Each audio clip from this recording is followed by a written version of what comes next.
So, the first thing I want to do in talking about the butch lesbian experience of transition um, is I first want to do a little bit of work on demystifying gender dysphoria. And what I mean by that is, from what I'm seeing, it seems that people seem to really think that gender dysphoria is this next level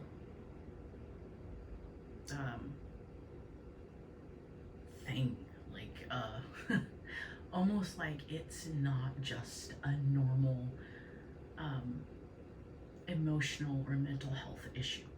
And what I mean by normal is, let's take some more extreme mental illnesses or mental health issues like schizophrenia. That is quite the illness to have, and it's quite the illness to deal with. And it's nothing that goes away. It can only be managed, and people struggle their whole lives with it. Yet we are not rushing to chop up people's brains over it. Not anymore, at least. Then there's things such as eating disorders. If you take the time to talk to any detransitioned lesbian who has had both struggles with gender dysphoria and an eating disorder, I would bet good money, and this is what I've heard, that they're going to say the two are pretty damn similar. And the way to manage, heal from, and even maybe get over a lot of the discomfort around their sex and their body, which is what we would call gender dysphoria, can be treated in a similar way as an eating disorder. So I want to say that from my perspective, gender dysphoria is not anything harder, next level, special, or like super intense outside of many other mental illnesses and mental health issues. Okay. The next part to this is that I see a lot of there's like this idea that there is this true gender dysphoria, and then there's gender dysphoria that can be brought on by trauma and homophobia and things like that, or maybe butch women not being able to accept themselves as butch, and that gender dysphoria can be managed and helped. But then there's this true gender dysphoria, this real gender dysphoria, and I haven't heard people define what that true gender dysphoria is yet.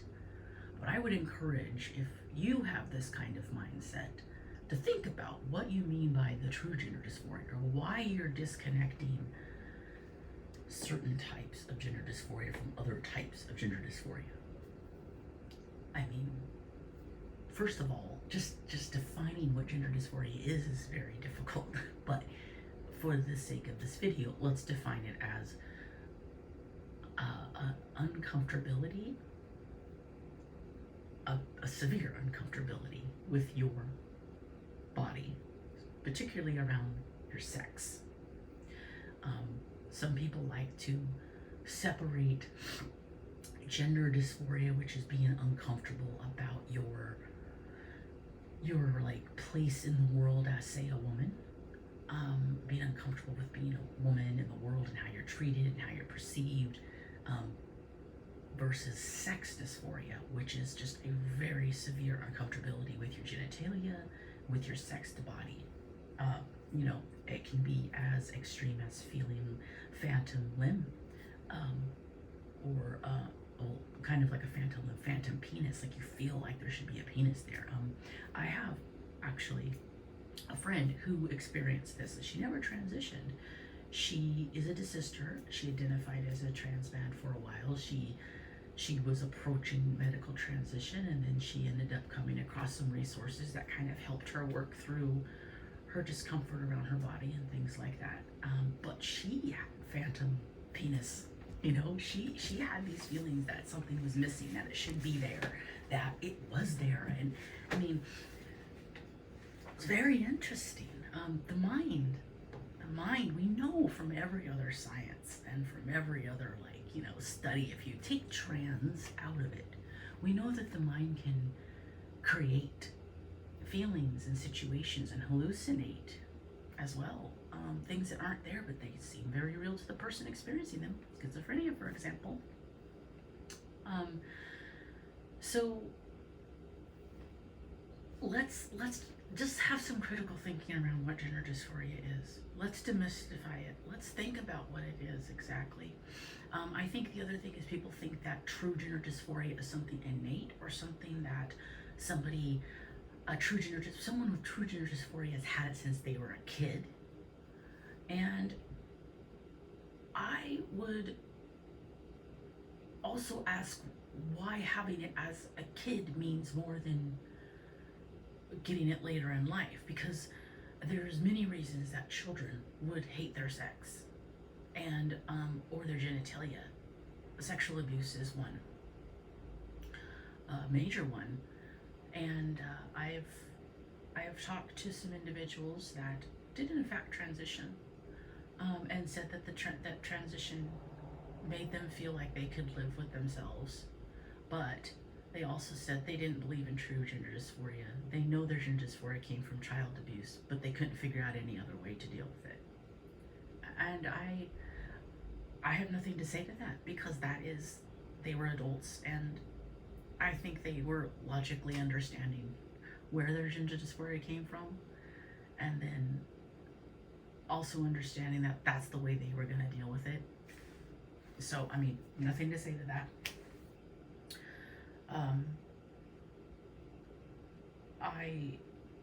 I would always hope that people could work.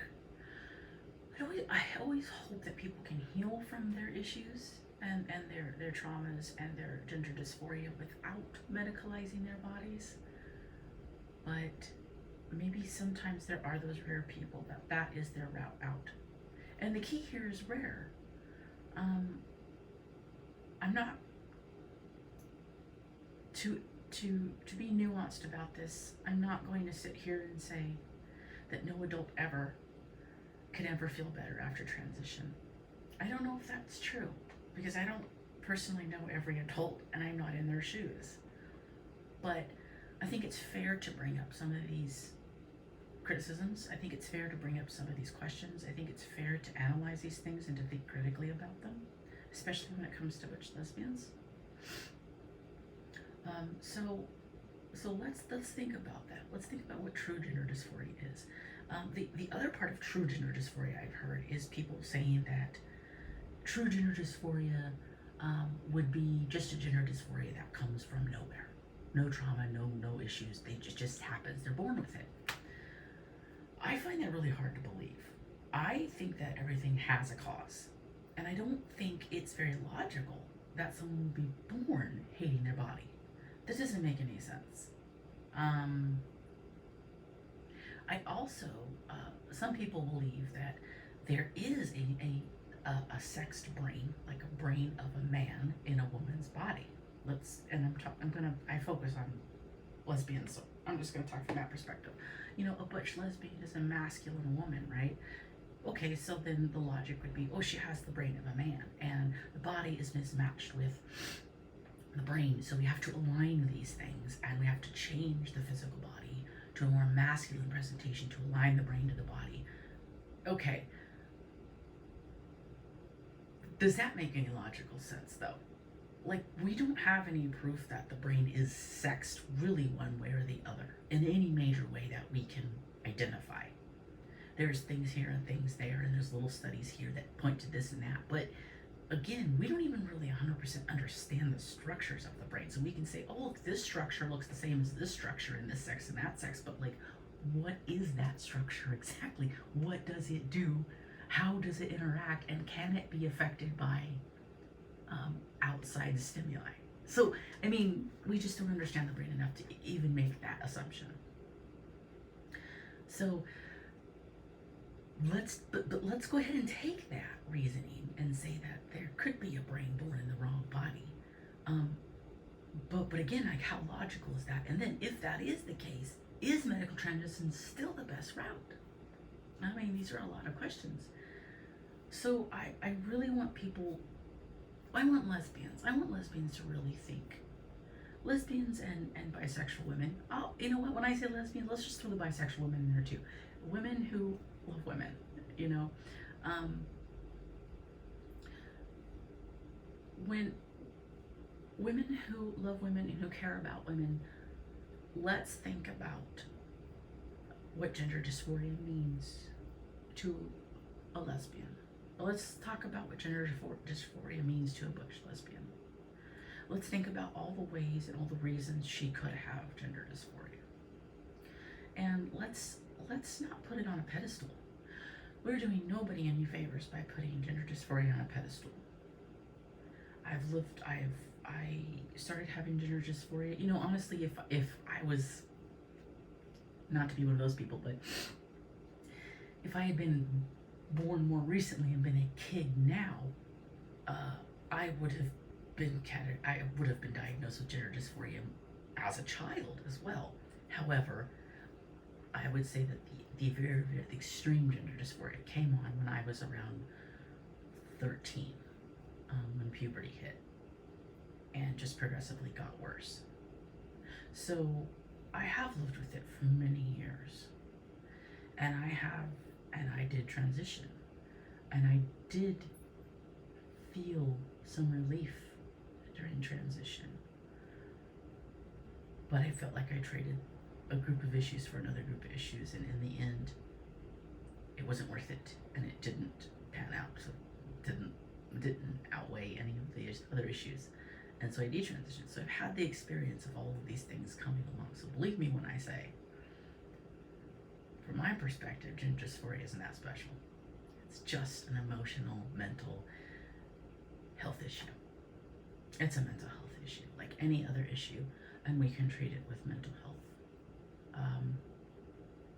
We can treat it with a lot of things that don't involve medicalizing your body, because I think we're born fine, we're born perfect, there's nothing wrong with us, and any feelings or emotions we have, there's reasons for them, probably legitimate reasons for them, and let's not punish people for being really uncomfortable and having pain around their bodies. We aren't doing lesbians, we aren't doing butch lesbians any favor by saying, oh, that's real gender dysphoria, and you know, let's just not think critically or analyze why she is medicalizing herself.